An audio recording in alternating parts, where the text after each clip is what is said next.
This video is all about upthrust.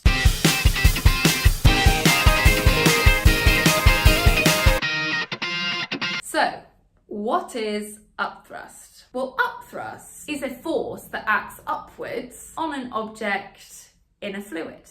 And where does it come from? In order to fully appreciate this next bit, make sure to watch the calculations of pressures in liquids before returning to this video.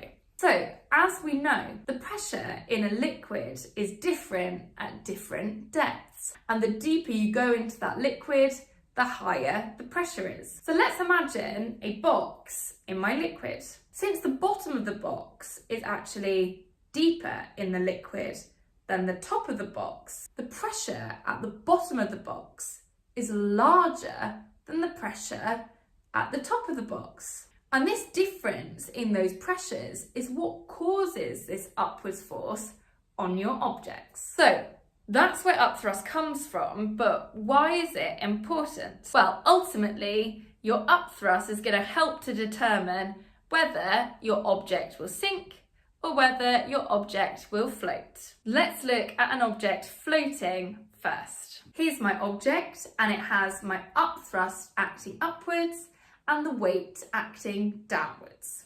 And since these two forces are balanced, and I therefore have no resultant force acting on my object, this means that my object will float. So in order for something to float, your upthrust has to be equal to the weight of your object. Force acting up equals force acting down.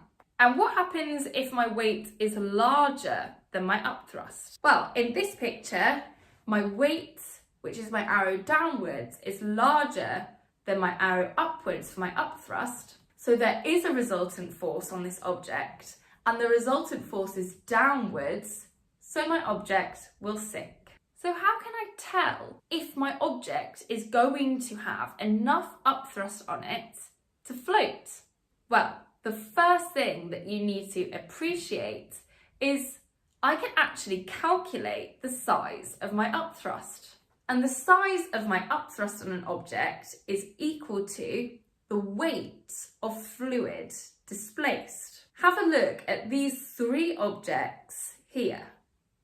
Object A has the smallest upthrust acting on it. That's because object A only displaces this much of the water here.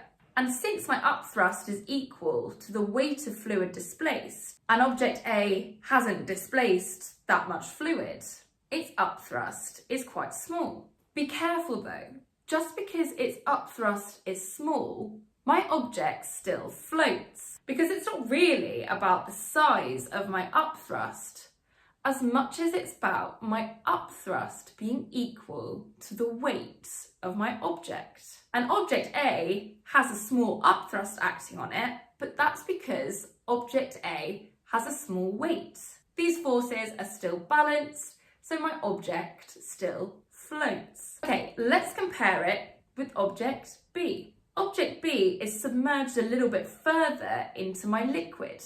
It has displaced more of my water, and so therefore the weight of my water it's displaced is larger.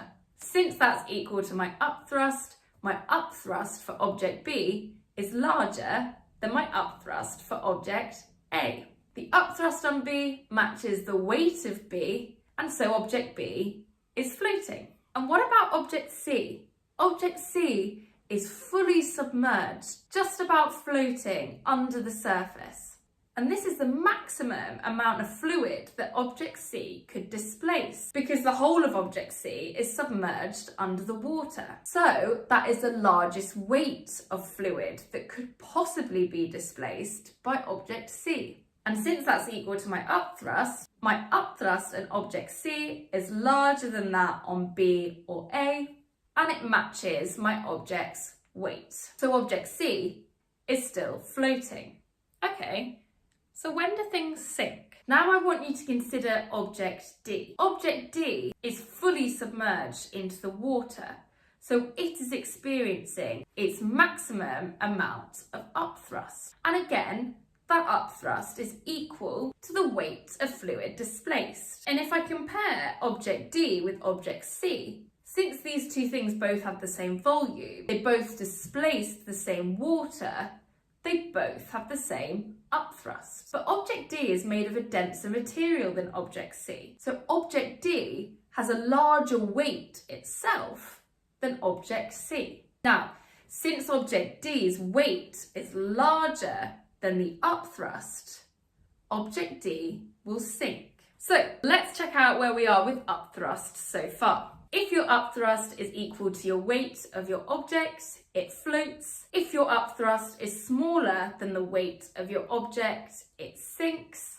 And your upthrust can be calculated by looking at the weight of fluid displaced. So it turns out there's a quick way to see if your fluid will be able to provide enough upthrust to support the weight of your object and have your object float. And it's this: if the density of your liquid is larger than the density of your object, then your object will float. But if the density of your liquid is less than the density of your object, then your object will sink. Let's look at my objects A, B, C, and D. Here are their various densities.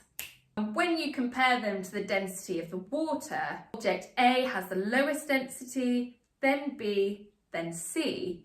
But their densities are smaller or equal to the density of the water, so they float. Object D, the density of the object, larger than the density of the water, so it sinks. Okay, hope you found that helpful. Please do download the notes. If you like the video, give us a like and subscribe. Thank you for watching.